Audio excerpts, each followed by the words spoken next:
अस्सलाम वालेकुम dear students, हमारा नेक्स्ट टॉपिक है डॉक्यूमेंटेशन एंड आर्काइविंग। ये मैं आपके साथ फाइल भी शेयर कर दूंगी और ये टॉपिक ब्रीफ डिस्क्रिप्शन इसकी आपको नोट्स में भी दी गई है, बट डिटेल आप इसकी यहाँ से करेंगे। तो डॉक्यूमेंटेशन एंड आर्काइविंग क्या चीज़ है? आपने अभी तक ये देखा कि हम क्वालिटी इंश्योर कर रहे हैं। अब अगला स्टेप ये आता है कि आपने जो भी काम किया है, जो भी मेथड यूज किया है, हर एक स्टेप की प्रॉपर रिटर्न फॉर्म में डॉक्यूमेंटेशन रेडी की जाती है। किसी भी लैब में, किसी भी इंडस्ट्री है, फार्मेसी है, उस रिटर्न डॉक्यूमेंट के ऊपर प्रॉपरली साइन होते हैं और उसके बाद उसको आर्काइव यानी सेव किया जाता है फॉर फ्यूचर पर्पस। ठीक है, इसको अगर हम ब्रीफली डिस्क्राइब करें तो डॉक्यूमेंटेशन का मतलब ये है कि तमाम चीजों को रिटर्न फॉर्म में लेकर आना, और आर्काइविंग से मुराद क्या है कि उन तमाम चीजों का एक रिकॉर्ड रखना। अब हम देखेंगे कि डॉक्यूमेंटेशन किस तरह की हो सकती है और क्यों जरूरी है, और फिर उसके बाद देखेंगे कि आर्काइविंग क्यों जरूरी है, यानी इन दोनों चीजों का बेसिकली क्या रोल है इन क्वालिटी एश्योरेंस। तो हमारे पास नेक्स्ट अगर हम इसको स्टार्ट लें तो ये हमारे पास आ जाता है कि it is a tedious and time consuming but critical part of quality assurance। ये बड़ा इंपॉर्टेंट स्टेप है। जितनी भी आप एक्टिविटीज कर रही हैं, चाहे वो आपने सैंपल कलेक्ट किया, ठीक है, आपने सैंपल कलेक्ट कितनी अमाउंट में किया। अब देखें, एक जो यूनिट है, एक जो लैब है, वहां कई काम करने वाले लोग होंगे, राइट। अब उसमें से सैंपल कलेक्ट किस बंदे ने किया, किस इंडिविजुअल ने किया? जो सैंपल कलेक्ट करेगा वो उसके डिस्क्रिप्शन के साथ नीचे अपने साइन करेगा। ये चीज कहलाती है प्रॉपर डॉक्यूमेंटेशन। ठीक है, तो इसमें एक तो क्या होता है कि जितनी भी एक्टिविटीज परफॉर्म हो रही हैं, चाहे वो सैंपल कलेक्ट करने से लेकर इंस्ट्रूमेंट की कैलिब्रेशन या फाइनल रिपोर्ट रिजल्ट रेडी करने तक हो, हर स्टेप को प्रॉपरली लिखा जाता है, उसकी साथ डिस्क्रिप्शन लिखी जाती है, और जो बंदा उस वाले पार्ट को, उस प्रोसीजर के उस पार्ट को हैंडल कर रहा है, उसके नीचे साइन, डेट, टाइम सब कुछ वहां मेंशन किया जाता है। Documents should be maintained by individuals, meaning they should be signed and dated regularly by the individual creating it। देखिए, एक लैब के अंदर हर बंदे के जिम्मे अलग अलग काम होंगे, या मे बी रोटेशन बेसिस पर हर किसी के हिस्से मुख्तलिफ काम आ रहे हैं। तो अगर हर एक के नीचे उस बंदे के साइन और वो नहीं किया जाएगा, तो सपोज अगर काम में कहीं मिस मैनेजमेंट होती है, तो हम कैसे लोकेट करेंगे कि इन 20 अफराद में से किस फर्द की गलती की वजह से ये चीज इस तरह से हुई है? ठीक है, या अगर कोई इसमें बहुत अच्छे रिजल्ट्स भी आ रहे हैं तो वो किसकी वजह से आए हैं? तो उसके नीचे प्रॉपर जो है उस इंडिविजुअल का नाम, उसके साइन, डेट, किस डेट को सैंपल लिया गया, किस डेट को उसको एनालाइज किया गया, वो सब चीजों का जो है वो रिकॉर्ड मेंटेन किया जाता है। इसको कहा जाता है डॉक्यूमेंटेशन। डॉक्यूमेंटेशन में क्या चीज आ जाती है? डॉक्यूमेंटेशन में chain of custody of sample. Sample लिया किसने, उसने उसको स्टोर किस वे में किया, प्रिजर्व कहाँ किया, ठीक है, सब चीजें आ गई। इंस्ट्रूमेंट की कैलिब्रेशन हो सकती है, उसके हवाले से हम सारा लिखेंगे। परफॉर्मेंस ऑफ इंस्ट्रूमेंट, इंस्ट्रूमेंट की स्पेसिफिकेशंस क्या थी, वो किस रेंज में ऑपरेट कर रहा था, वो सब चीजें आ जाएंगी। स्टैंडर्ड ऑपरेटिंग प्रोसीजर्स, आपने किन प्रोटोकॉल्स को, किन प्रोसीजर्स को फॉलो किया। ओरिजिनल मेजरमेंट डाटा, उसमें डाटा भी आपका आएगा, रिजल्ट्स भी आएंगे और रिपोर्ट भी आएगी। इसको आप किसी हद तक बिल्कुल ऐसे भी कह सकते हैं, अगर आप इसको छोटे लेवल पे बात करें, आप प्रैक्टिकल्स परफॉर्म करते हैं, बट आपकी practical copy, it is the most necessary part.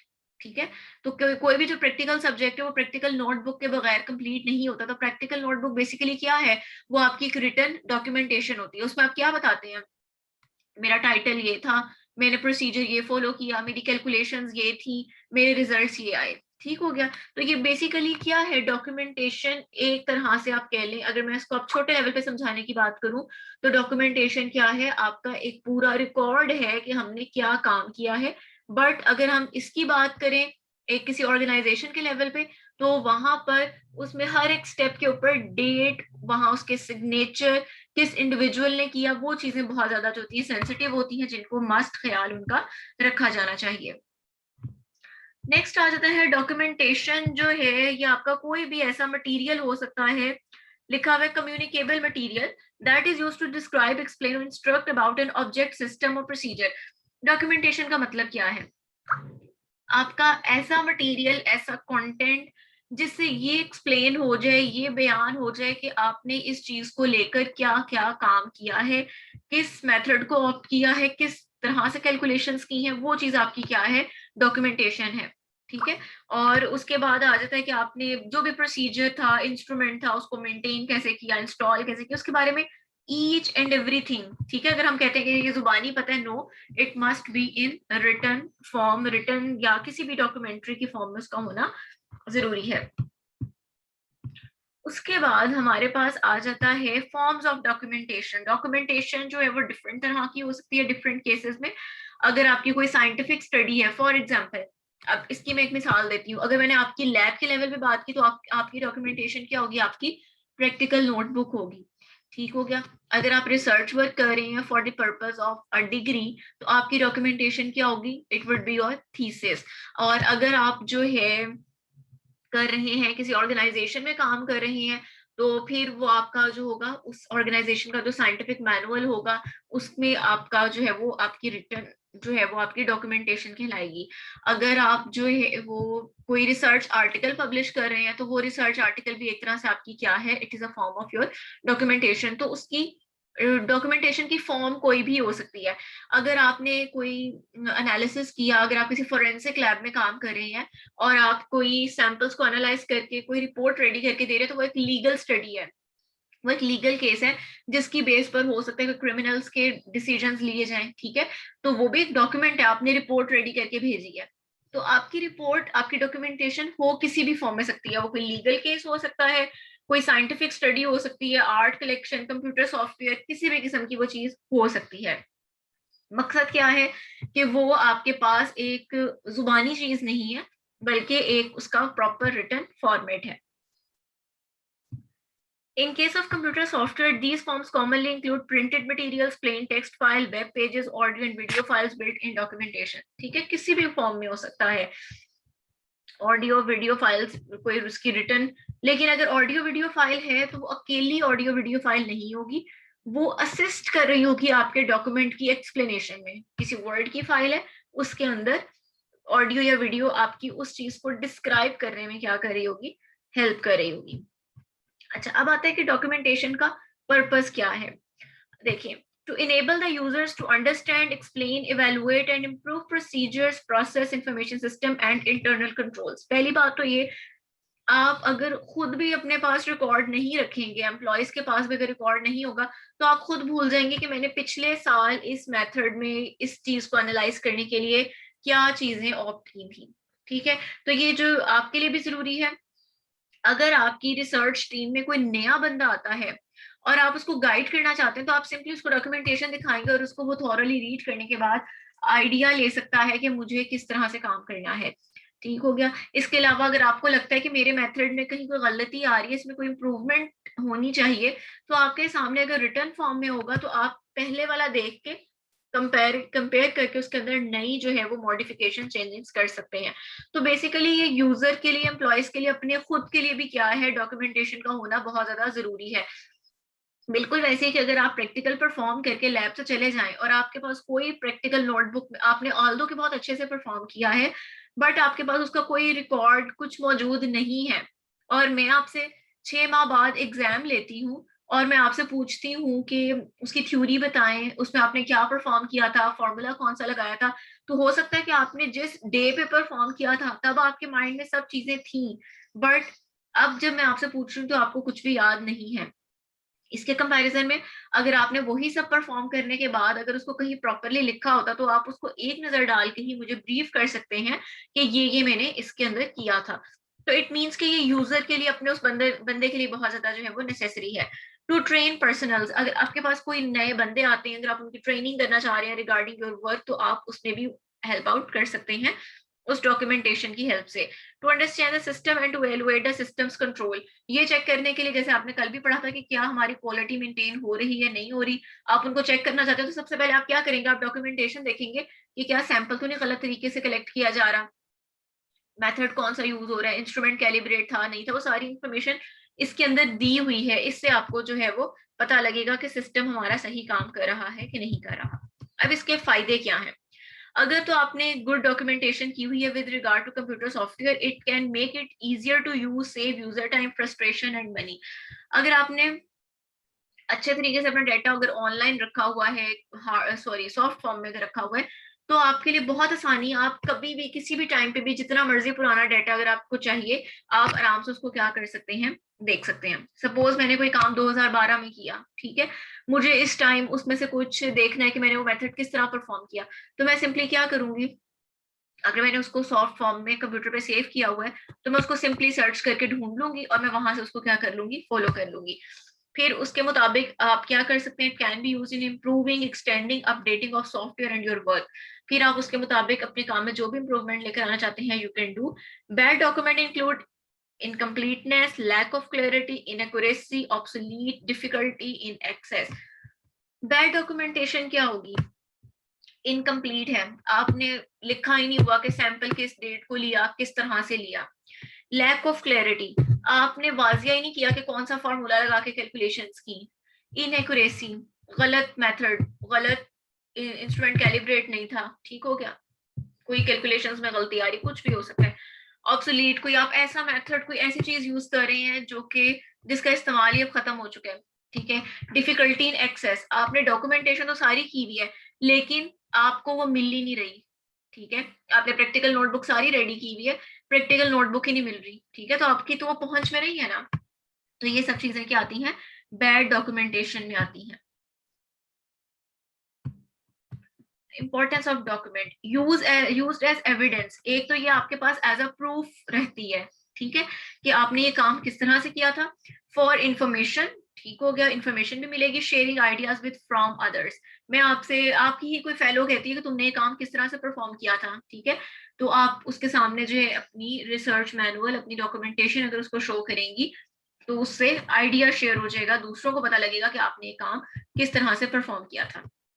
अब यहाँ तक तो हो गया कि आपने अपने काम की प्रॉपर डॉक्यूमेंटेशन रेडी कर ली। अब सेकंड स्टेप आता है आर्काइविंग डेटा, डेटा को आर्काइव करना, डेटा को सेव करना, डेटा को स्टोर करना।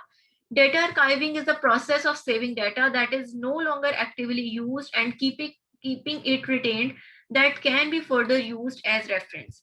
देखें, आपने एक काम कर लिया, अब आपको उसकी जरूरत तो नहीं है, बट आने वाले टाइम में हो सकता है कि आपको उसकी जरूरत पड़ जाए, तो ये कहलाएगा कि आपने उस आने वाले टाइम पीरियड के लिए अगर अपने डेटा को स्टोर रखा है, तो वो कहलाएगा आर्काइविंग डेटा। बिल्कुल ऐसे ही है, आप लोग अभी अपनी प्रैक्टिकल नोटबुक्स बना रहे हैं, ठीक हो गया, अभी आपको इसकी जरूरत पड़ रही है for the purpose of your papers and all that.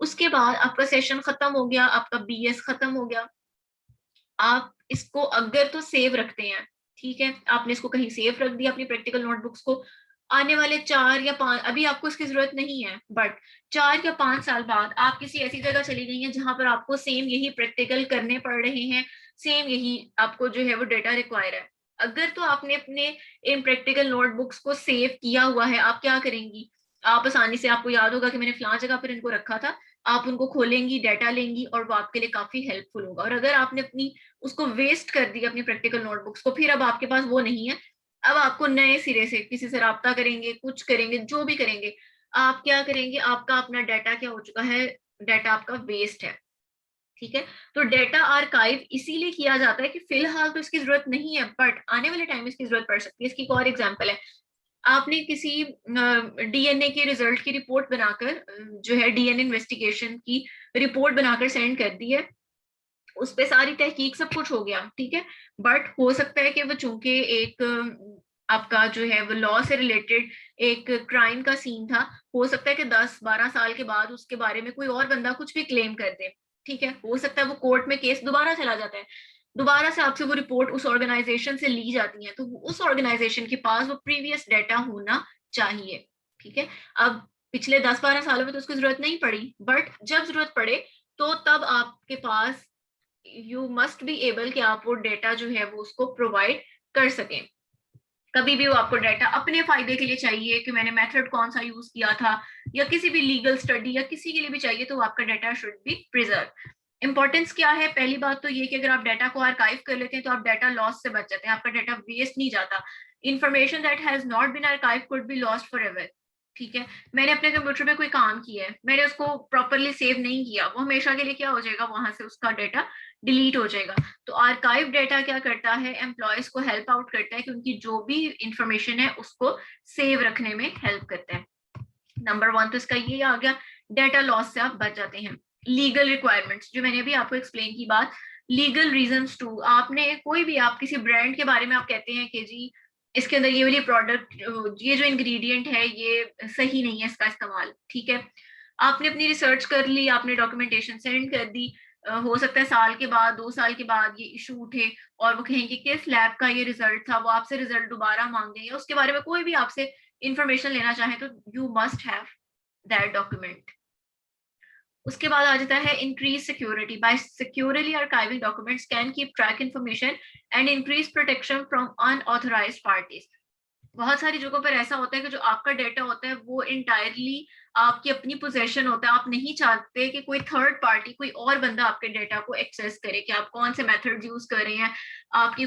For example, मेरी कोई इंडस्ट्री है जहां पर कोई शैम्पू बन रहा है, कोई प्रोडक्ट बन रही है, मैं चाहती हूँ कि जो उसकी, मेरे जो एम्प्लॉयज हैं उनको तो पता होना चाहिए कि इसके अंदर क्या मेथोडोलॉजी क्या क्या है, लेकिन मैं ये चाहती हूँ कि मेरी इंडस्ट्री से बाहर किसी को मेरी फॉर्मुलेशन का, मेरे मेथड का ना पता लगे, ठीक है। तो फिर भी क्या होगा कि मैं अपने डॉक्यूमेंट को इस तरह से आर्काइव करूंगी कि मेरे एम्प्लॉयज के लिए तो वो डाटा सेव रहे, लेकिन बाहर से कोई बंदा मेरे मेथड को, मेरी उन चीजों को एक्सेस ना कर सके। तो इस तरह से आप अपने काम की सिक्योरिटी को भी बढ़ा सकते हैं। अब नेक्स्ट आ जाता है कि अब आप स्टोर कहाँ करेंगे, ठीक है। एक तो ये कि क्या मैं इन सब चीजों की हार्ड फॉर्म में फाइल्स पे फाइल्स रेडी करूंगी, तो आप सबको पता है कि हार्ड फॉर्म में जो चीज आप संभालते हैं, एक तो ये कि वो बहुत ज्यादा जगह घेरती हैं, ठीक है। उसके लिए तो फिर आपको, अब जैसे मैंने 10-12 साल पुराने डॉक्यूमेंट की बात की, फिर तो आपको पूरे पूरे कमरे चाहिए फाइल्स रेडी करने के लिए, ठीक है। और दूसरी चीज, अगर आपने डेटा को इस तरह से हार्ड फॉर्म में रखा हुआ है, तो फिर तो उसको ढूंढना भी एक बहुत ज्यादा क्या है, बहुत ज्यादा टाइम कंज्यूमिंग काम है, ठीक है। तो अब चूंकि इतनी एडवांसमेंट्स हो चुकी हैं, तो हम स्टोरेज के लिए जो है वो प्रेफर करते हैं कि सारा डाटा जो है वो सॉफ्ट फॉर्म में अवेलेबल हो, और जब कभी रिक्वायर हो तो हम उसका क्या कर लें, प्रिंट आउट ले लें। तो हमारे पास स्टोरेज में एक तो मैग्नेटिक स्टोरेज आ जाती है, जिनसे आप सब लोग वाकिफ हैं, floppy disk, hard disk, tape cassettes, ठीक है। अब इनमें से कुछ चीजें जो है वो यूज नहीं होती, जिप डिस्क है, सीडी रोम वगैरह आ जाती है, ठीक है। ये सब आपकी स्टोरेज डिवाइसेस हैं। दूसरा वे ये है कि हम ऐसे स्टोरेज डिवाइसेस यूज करें जो कि लेजर बेस्ड हैं, ठीक है। वो मैग्नेटिक स्टोरेज कर रही थी, ये आपकी ऑप्टिकल स्टोरेज कहलाएंगी, सीडी रोम है, ब्लू रे है, डीवीडी वगैरह इसमें ये आ जाएंगी। इसके अलावा हमारे पास और स्टोरेज का वे क्या है, आप सब जानते हैं कि हम, आप लोगों के सामने, हम आजकल अपना डाटा ऑनलाइन भी सेव कर सकते हैं, ठीक है। जैसे आपके पास गूगल ड्राइव इसकी एग्जांपल है, क्लाउड स्टोरेज इसकी एग्जांपल है, ठीक है। तो आप अपने डाटा को ऑनलाइन भी क्या कर सकते हैं, सेव कर सकते हैं। इसी तरह से बात करें quantum scalar i3 tape library, तो इसके थ्रू भी आप अपने डाटा को सेव कर सकते हैं, आर्काइव कर सकते हैं। इसके अलावा जो है other archival system use offline data storage in which archive data is written to tape और other movable media using data archiving software rather than being kept online. फिर कुछ आपके पास ऐसे भी है, जैसे मैंने गूगल ड्राइव की बात की, तो एक तरह से थोड़ा सा सॉर्ट ऑफ ऑनलाइन है, आप उसमें लॉग इन होते हैं और फिर अपने डाटा को एक्सेस करते हैं। तो अगर वो इन्फॉर्मेशन किसी और के पास चली जाए तो वो भी उसको क्या कर सकता है, एक्सेस कर सकता है। तो हमारे पास इसमें कुछ ऑफलाइन सिस्टम्स भी मौजूद हैं जिनके थ्रू जो है आप डाटा को कर सकते हैं, और जो है ये आपके पास सारे के सारे जो है वो इस तरह के सिस्टम है जो कि आपको स्टोरेज के हवाले से कोई ज्यादा कॉस्टली नहीं पड़ते। क्लाउड स्टोरेज ये भी आपके पास है, आप लोगों ने अपने सेल फोन्स में भी देखा होगा, विंडोज भी ऑफर करता है क्लाउड स्टोरेज का ऑप्शन, और ये भी आपके पास एक इनएक्सपेंसिव मेथड है, और इसके थ्रू आप अपने डेटा को क्या कर सकते हैं, स्टोर कर सकते हैं। तो ये था आपका टॉपिक डॉक्यूमेंटेशन एंड आर्काइविंग, जिसको अगर मैं बिल्कुल ब्रीफ करूं तो ये है कि डॉक्यूमेंटेशन मींस कि अपने तमाम काम को आप रिटन फॉर्म में लेकर आते हैं, from starting step till last step. और आर्काइविंग से क्या मुराद है कि आप उसको प्रॉपरली स्टोर करते हैं ताकि जब भी आपको उसकी जरूरत हो तो आप उसको इजीली क्या कर सकें, एक्सेस कर सकें। Thank you.